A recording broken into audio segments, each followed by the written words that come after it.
Once again, Fed Chairman Ben Bernanke is crossing the line into politics. He's asking Congress to approve more stimulus spending to get the economy moving again, because that stimulus bill worked so well the first time. All right, that's just my opinion. Time to let the Willis watchdogs out. Yu-Dee Chang is the chief trader and sole principal at Ace Investment. Strategist in D.C., Paul Westcott is the host of White House Brief. And Andrea Tantaros is a Fox News contributor. Andrea, let's start with you. What do you think about Bernanke? Well, look, I think that the message coming out of the administration and the White House on this is not a good one. It's basically that this is the last arrow in the quiver. This is our last shot. So I think that almost, they're really using a lot of credibility on pumping more spending in to the economy. It didn't work the first time. People are skeptical of it now, but this is what the administration believes. You know, you have Romer, who has this bizarro formula for how much if you spend will create a job. And what if they're wrong, Jerry? I mean, what if they're wrong and we get hyperinflation? Bernanke does his own thing. I mean, he's off in the Fed doing his own thing, but they do seem to be singing from the same page. Singing, yeah. Paul? Right, that's the thing. They seem to be lined up at this point, but we saw the $600 billion Hail Mary. I wish I could throw a $600 billion Hail Mary. For Mr. Bernanke, please be quiet right now. He needs to concentrate on his little side of the store. For some reason, he's venturing off into politics again. It's never been good. And if the administration or Congress listens to him, there's going to be a revolt in this country. You know, Yu-Dee, even our trading partners are pissed off right now. I mean, right, they're angry. They're not happy with what we're doing. What do you make of it? Well, it's kind of interesting, like your previous guest said, $600 billion is not working, right? Because all the corporations in the U.S. are sitting on $1.8 trillion of cash and liquid assets and not putting it into this economy. So if you think about it, maybe Bernanke is actually playing it smart. Maybe he does believe the QE2 is not going to work. Just in case it doesn't work, he's actually covering his behind by saying already that the government has to help also. Well, it's an amazing statement if it's true. Let's move on to the next story. Could President Obama be facing an uphill battle for re-election?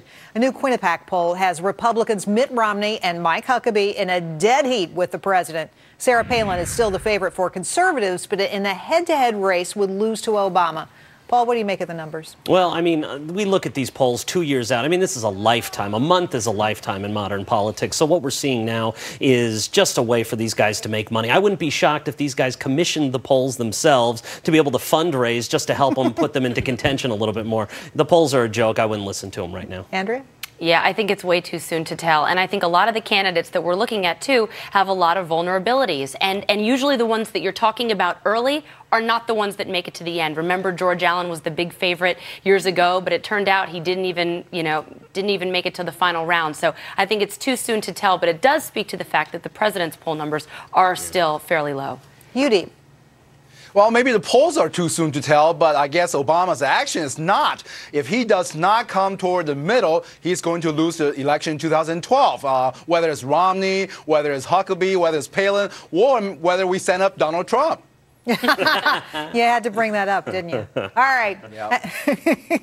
An iVillage poll says nearly 7 out of 10 women are expecting a drama-filled Thanksgiving. They believe fights will break out before dinner is even served. 13% dread the holiday altogether. How do you feel about it, Paul? Well, last Thanksgiving when I, took my pants off, danced around the table, I mean, that was normal for us. It was okay. It wasn't too bad. But I would say, at least it was better than the TSA screening. Yeah, I'm sorry. It's better than the TSA, so reinforced table, in terms of the TSA screening beforehand. So I think it's, obviously there's going to be drama. It's going to be terrible. We're actually doing on my show a whole Thanksgiving type of fight guide to be able to battle politics at the Thanksgiving table. So isn't that what wine that's part is of it. It's what it's all about. We must be really connected from doing the show because I was just thinking that, Jerry. I was going to say, in my house, we drink a lot of wine, so everyone's really chill and there's no fighting going on. And I just want to wonder, does taking your pants off help sort of mitigate it calms things down. I have festive turkey boxers. So I would imagine, though, it might gin some families up. Yu-Dee, could you get me out of this? Help me out here. I mean, first of all, I think there was too much details, Paul. I didn't really know that. But you know what? Actually, in our house, it was a little bit different. That's why you can't blame me. I abide by the rule that if you can't take the heat, get out of the kitchen. Thus, I stay out of the kitchen, I stay in the living room, and I stay in the family room and watch the football game and drink my beer. Well, Yu-Dee, it sounds like you're saying you do no work. Is I that definitely do work. All right. Okay. We have to talk to Mrs. Yu-Dee. I see that coming.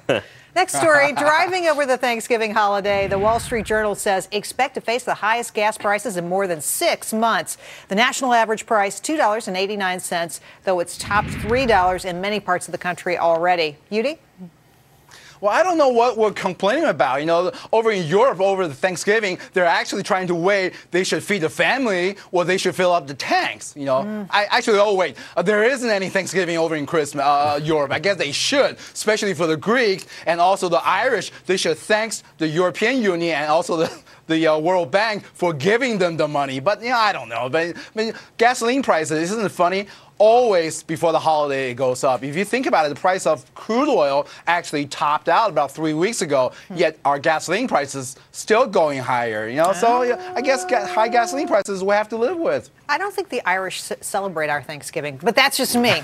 They have their own harvest ceremony, I'm sure. Paul? That's right. Well, I'd like to thank Ben Bernanke for this one as well by putting out that $600 billion driving up the cost of common goods. Walmart did its survey saying those are going up, so gas is going up as well. Now we're going to be just charged more for this. Plus, more people are driving. I saw an insane figure of 1 million people jumping off of airplanes going to driving. I don't know how true that is. That was from some auto group. But still, if it's a large enough number, I mean, that's driving. They don't want to be patted down. Horrible. They don't want to be patted down. Yeah, there are stories about refinery shutdowns. You read in the Wall Street Journal today, but I agree with you. This is very likely a result of Mr. Bernanke. This is what happens. Higher prices everywhere. And the bottom line is it's just not good for consumers anytime, but particularly now before the holidays. Well, hope that holiday season goes well. All right, guys. Thanks, Yu-Dee, Paul, and Andrea. Celebrities.